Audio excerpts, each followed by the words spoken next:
Bonjour les amis, j'espère que vous vous portez à merveille aujourd'hui. On se retrouve pour un nouvel épisode. On va parler de pourquoi tout s'accélère après 100 000 euros, quand on a amassé 100 000 euros, pourquoi tout s'accélère d'un coup. On va voir tout ça en détail tout de suite.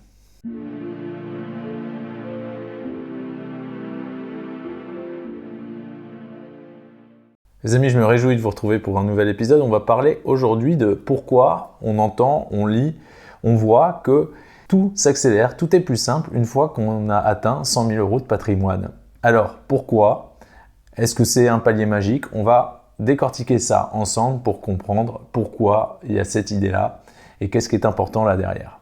Pour ceux qui ne me connaissent pas, les nouveaux ici, je m'appelle Mathieu, je suis entrepreneur et j'ai créé cette chaîne afin de partager avec vous les connaissances que j'ai pu acquérir tout au long de mon parcours, mais aussi les erreurs que j'ai pu faire afin de vous éviter de faire les mêmes et de vous faire gagner du temps. Si vous pensez que ce contenu peut aider quelqu'un autour de vous, n'hésitez pas à le partager.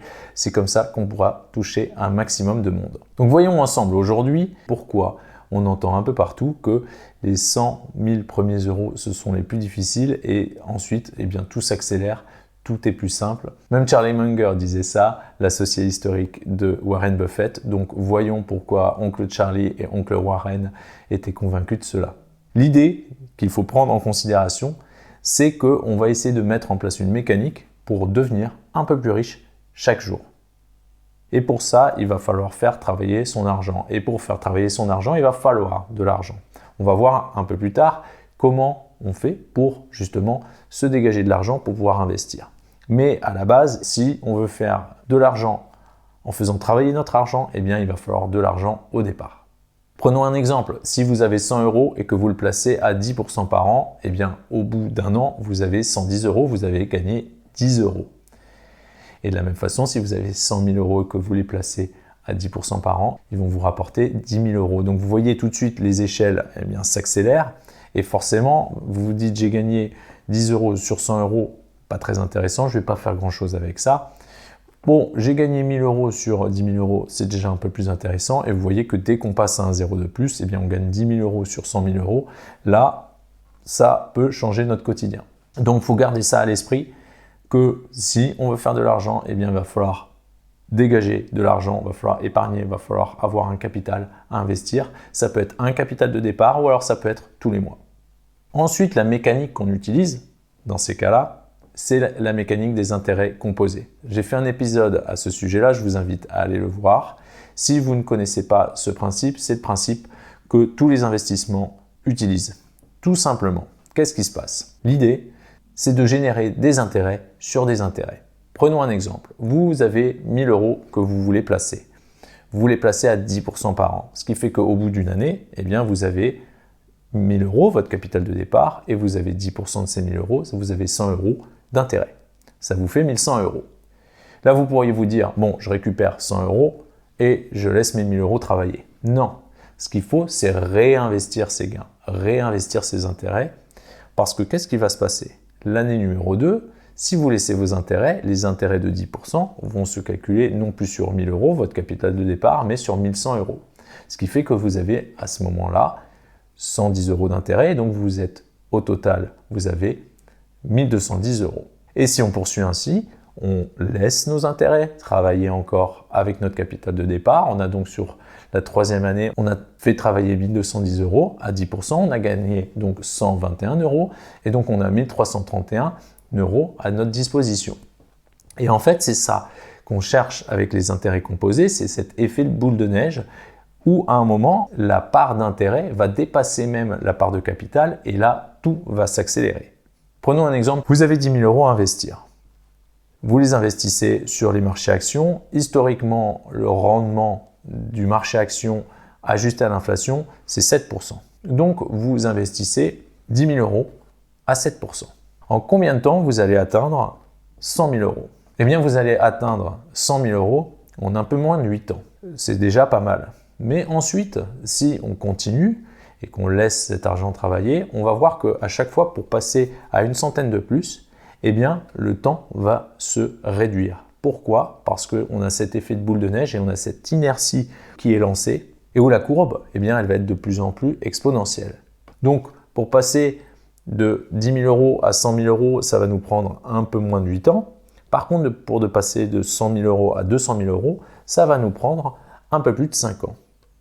Et de la même façon, pour passer de 200 000 à 300 000 euros, ça va nous prendre un peu moins de 4 ans.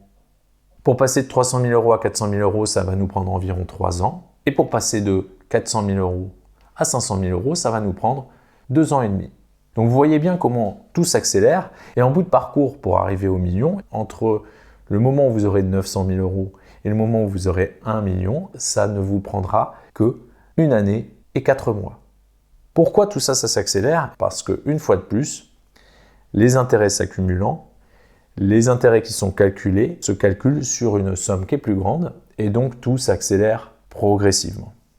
C'est pour ça qu'on dit que les riches deviennent de plus en plus riches. On crée une fortune en prenant beaucoup de risques avec peu d'argent, mais par contre, on conserve une fortune en prenant peu de risques avec beaucoup d'argent. Si vous avez beaucoup d'argent, admettons, vous avez 100 millions. Si vous avez un placement à 1%, ça vous rapporte 1 million chaque année. Bien sûr, si on prend la même idée, vous avez 100 euros, ça vous rapporte 1 euro chaque année. Vous voyez que, bien entendu, plus on a de capital, plus ça va générer d'intérêt et donc plus on s'enrichit. Et c'est pour ça que les riches deviennent de plus en plus riches. Donc utilisons les mêmes outils. Ce qu'il faut voir aussi dans cette progression entre 10 000, 100 000 et 1 million, c'est que sur la période totale pour passer de 10 000 euros à 1 million, on va prendre un quart du temps pour arriver à ce cap des 100 000. Et ensuite, pour passer de 100 000 à 1 million, ça va nous prendre les 3 quarts de cette période. Donc vous voyez comment tout s'accélère et comment le temps est notre allié. Et donc si on est patient, on peut justement, comme on l'a vu avec 10 000 euros, arriver en un peu moins de 8 ans à 100 000 euros et ensuite continuer à faire travailler notre argent. Et sur un horizon de 25 à 30 ans, on peut arriver au million. C'est comme ça qu'on peut changer la trajectoire de notre famille en l'espace d'une génération. Alors vous allez me dire, mais comment faire? Vous n'avez peut-être pas 10 000 euros à investir ou vous vous dites, ah mais moi j'aimerais y arriver plus vite. Si vous voulez y arriver plus vite, il va falloir mettre plus d'argent au départ. Plus d'argent, on va faire plus d'intérêts générés qui vont être à nouveau soumis à intérêt, ça va aller plus vite, ça va accélérer la machine. Mais comment faire pour avoir plus d'argent? On en a déjà parlé ensemble sur cette chaîne. Le plus important, c'est d'investir en vous-même. Pourquoi? Parce que si vous augmentez vos compétences, votre valeur sur le marché du travail ou au sein de l'entreprise pour laquelle vous travaillez ou même en tant qu'entrepreneur, vous serez meilleur, vous aurez plus de valeur, vous serez en capacité d'apporter plus de valeur et donc pour cela, vous allez gagner plus d'argent. Ensuite, la deuxième chose qu'il faut prendre en considération, c'est d'essayer de toujours privilégier avoir de l'equity, c'est-à-dire des parts d'une société, plutôt que d'avoir des augmentations de salaire ou de l'intéressement ou une participation. Les grosses entreprises proposent parfois cela, c'est peut-être dans la culture de l'entreprise ou pas, c'est toujours intéressant de poser la question. Et moi, par le passé, quand on m'a proposé par exemple de reprendre un restaurant pour exploser le chiffre d'affaires et j'ai doublé le chiffre d'affaires en 3 ans, eh bien j'ai tout de suite posé la question, est-ce qu'il y a moyen d'avoir des parts? Je préfère gagner moins d'argent et avoir plus de parts parce que sur le long terme, je serai gagnant parce que si je crois dans cette société, dans cette boîte et que je la fais grossir et que mes compétences permettent de faire grossir le gâteau, eh bien moi, même si j'ai une toute petite part du gâteau, cette part-là, elle va grossir avec le temps et c'est là où je suis gagnant. De la même façon, si vous êtes entrepreneur, vous détenez des parts de votre société, peut-être en totalité ou alors vous êtes associé. Faire grossir cette société, c'est ce qui va vous permettre de faire grossir votre part du gâteau et à un moment peut-être de revendre cette société ou de revendre vos parts pour récupérer un capital. Enfin, c'est ce qu'on fait aussi quand on investit dans le marché actions. Les actions, c'est des petites parts de société et donc quand on investit dans ces marchés-là, on achète des parts, on achète de l'equity et si ces sociétés travaillent bien et sont performantes, on peut récupérer une petite part du gâteau. Ensuite, ce que je recommande également, c'est de s'entourer de gens intelligents, de gens intéressants, de gens qui ont de la perspective, qui ont des idées, qui ont de l'ambition. Et si vous êtes dans un endroit où vous avez l'impression de vous ennuyer, de ne pas avancer, de ne pas apprendre, eh bien c'est peut-être le moment de vous dire « Ah, je vais peut-être bifurquer, pivoter, changer de domaine, changer d'employeur ». Si vous ne croyez pas dans la société pour laquelle vous travaillez, c'est peut-être le moment aussi de vous poser la question, est-ce que je suis au bon endroit? Si vous n'êtes pas excité d'aller travailler, si vous n'apprenez pas de choses tous les jours ou régulièrement, si vous n'avez pas l'occasion également de vous former, si vous n'êtes pas stimulé, si vous n'êtes pas inspiré, posez-vous la question, qu'est-ce que je peux faire pour changer ça, changer de domaine, pivoter, changer d'industrie, changer d'employeur, peu importe, posez-vous la question, comment vous pouvez faire pour vous entourer de gens inspirants, de gens qui vont vous stimuler, de gens intelligents. Parce qu'on dit souvent, on est la somme des 5 personnes que l'on voit le plus souvent. À part les personnes avec qui on partage notre quotidien, eh bien c'est les gens avec qui on travaille. Donc s'entourer de gens intelligents, inspirants, stimulants, c'est très important, c'est ce qui va vous permettre, vous également, d'avancer, d'augmenter une fois de plus vos compétences, vos capacités et d'augmenter la rémunération potentielle que vous pouvez avoir. Ensuite, vous pouvez aussi développer une activité annexe. Ça peut être, vous avez toujours rêvé de faire ça et donc vous allez le commencer pour voir si ça fonctionne, pour ensuite peut-être vous dire je quitte mon travail et je me mets à fond là-dedans. Là, c'est une question qu'il faut se poser parce qu'on peut aussi se retrouver esclave de son activité. Ça arrive à pas mal de gens. Ils se disent « Ah, j'en ai ras-le-bol d'être employé, je veux avoir ma liberté, pouvoir prendre mes décisions, être indépendant. » Et ils font le grand saut et se retrouvent freelance et ils se rendent compte qu'en fait, ils travaillent encore plus. Il y a plein de choses qu'ils n'avaient pas considérées qu'il faut faire dans l'entrepreneuriat, que ce soit les papiers, l'administratif, la comptabilité, etc. Et ils se retrouvent un peu l'esclave de leur business. Donc toujours se poser la question, est-ce que c'est vraiment ce qu'on veut faire? Et aussi, si vous voulez monter quelque chose en parallèle, ça peut être une bonne solution, mais souvent ce qui se passe, c'est que quand on répartit son énergie sur 2 choses, on n'est pas aussi fort que quelqu'un qui est concentré seulement sur une chose, comme un laser, et les histoires de réussite que l'on a autour de nous ou que l'on peut entendre, c'est des gens, à part quelques ovnis comme Elon Musk qui arrivent à lancer une marque de voiture électrique et faire atterrir des fusées, la plupart du temps, les gens qui ont vraiment une grande réussite, c'est des gens qui se sont vraiment concentrés sur un truc en particulier, qui ont continué, qui se sont accrochés et qui ont réussi au bout. Donc on peut se dire que la recette pour réussir, c'est de se concentrer sur une chose en particulier et de ne pas lâcher. Mais si vous êtes dans une période de votre vie où vous vous posez des questions et que vous êtes dans une activité qui ne vous plaît pas, peut-être que développer une activité annexe, ça peut être une solution pour vous.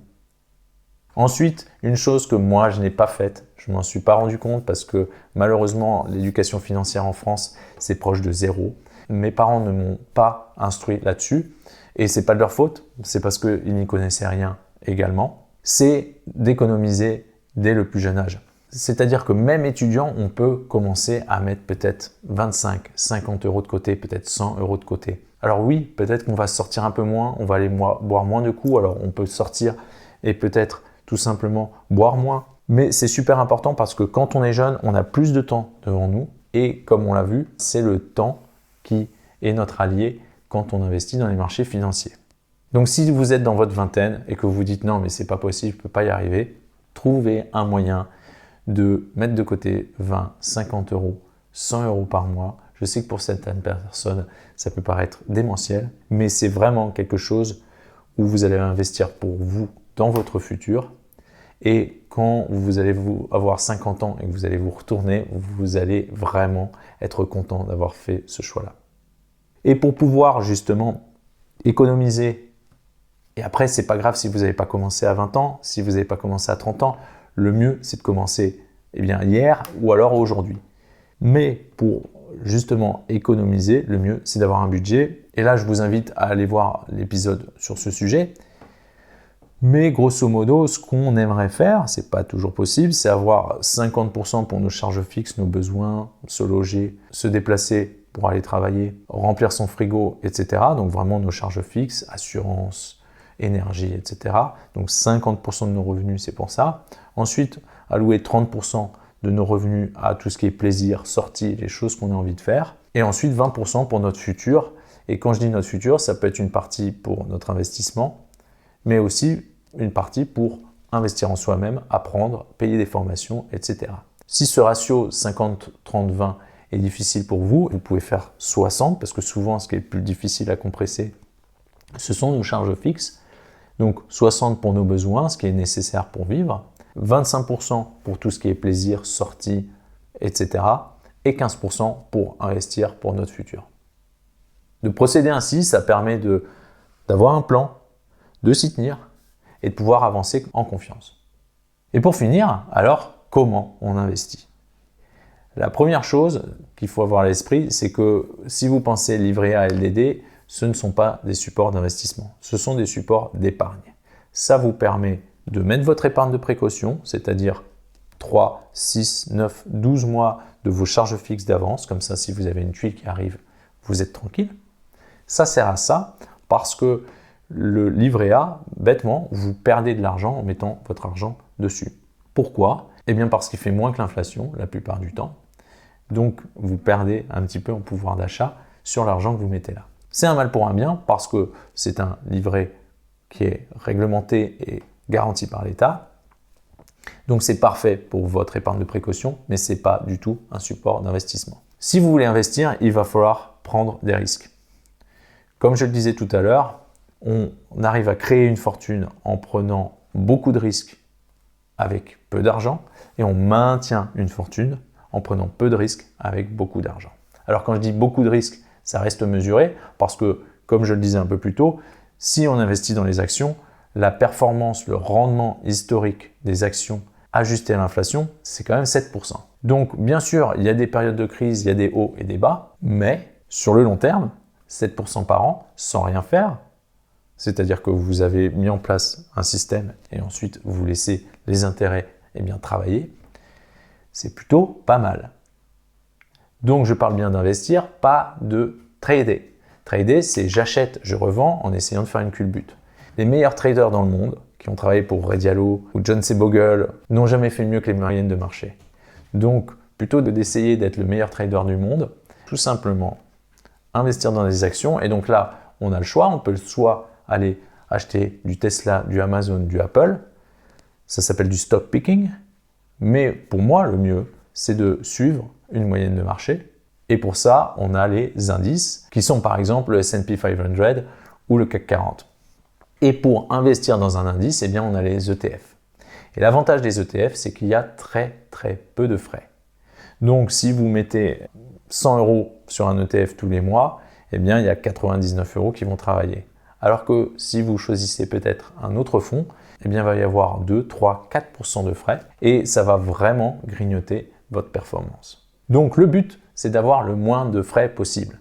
Si vous avez déjà quelque chose en place chez votre banquier, chez votre assureur, posez-lui la question, est-ce qu'il propose des ETF et si oui, lesquels? Moi, par exemple, j'investis dans les S&P 500. C'est pas un conseil financier, c'est moi ce que je fais. Vous faites comme vous voulez.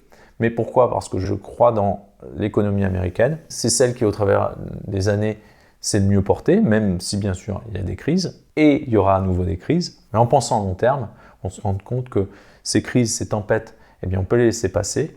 On est sur notre bateau, on passe au travers de la tempête et ensuite tout va bien et on peut continuer d'avancer. Donc ces 7% de rendement par an, historiquement, eh bien, il y a des années où c'est 20 et puis il y a des années où c'est 2. Et c'est bien entendu quelque chose qui est intrinsèque au marché financier. Il y aura des crises, il y en a eu, le Covid, 2008, etc. Et à ce sujet, si vous voulez même profiter des crises, eh bien le mieux, c'est de mettre un petit peu d'argent tous les mois parce que quand ça va être la crise, tous les actifs vont dégringoler et donc en mettant la même somme chaque mois, c'est les soldes. Vous achetez ces actifs à un prix plus bas et donc quand les marchés vont repartir, vous aurez acheté plus, votre portefeuille sera plus gros et l'entièreté de votre portefeuille va gagner en valeur. Pour ça, j'ai fait un épisode, je vous invite à aller le voir, c'est sur les bonnes pratiques du placement. Et ensuite, la question qu'il faut se poser, c'est sur quel support? Pour moi, l'un des supports les plus appropriés à un investissement sur le long terme, c'est l'assurance vie parce que l'assurance vie, tant qu'on n'y touche pas, eh bien, il n'y a pas d'impôt. C'est-à-dire que si on laisse l'argent sur l'assurance vie, on paye 0 d'impôt. Et ensuite, passé 8 ans, on a des abattements qui permettent de faire des rachats, c'est-à-dire des retraits. En assurance vie, on appelle ça des rachats, nets de fiscalité dans une certaine mesure. Donc ça permet d'aider à arrondir l'année. Et si vous voulez en savoir plus, je vous invite à aller voir l'épisode sur l'assurance vie.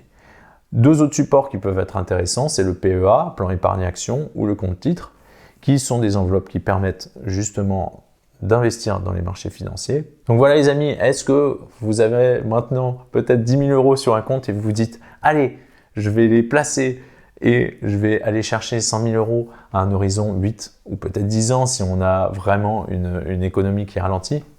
Est-ce que ça vous a donné envie? Moi en tout cas, je mets de l'argent tous les mois et j'ai pas mal d'argent de côté et c'est vraiment quelque chose que je considère faire. Donc peut-être rendez-vous dans 8 ans, voyons où j'en suis. On va faire les comptes. Mais voilà, vous voyez bien qu'en se servant des intérêts composés, on peut accélérer le fait que l'argent travaille pour nous et c'est comme ça qu'on peut générer la richesse et développer notre indépendance financière. Donc j'espère que vous avez appris quelque chose. Si vous pensez que ce contenu peut aider quelqu'un autour de vous, n'hésitez pas à le partager. C'est comme ça qu'on pourra aider un maximum de gens. Je vous remercie naturellement pour votre attention. Si vous voulez mettre un petit like, ça va me mettre le sourire. N'hésitez pas à vous inscrire pour être prévenu dès qu'un nouvel épisode est publié. Vous appuyez sur la cloche. Moi, je me réjouis de vous retrouver très bientôt pour un nouvel épisode. D'ici là, prenez soin de vous et à très vite.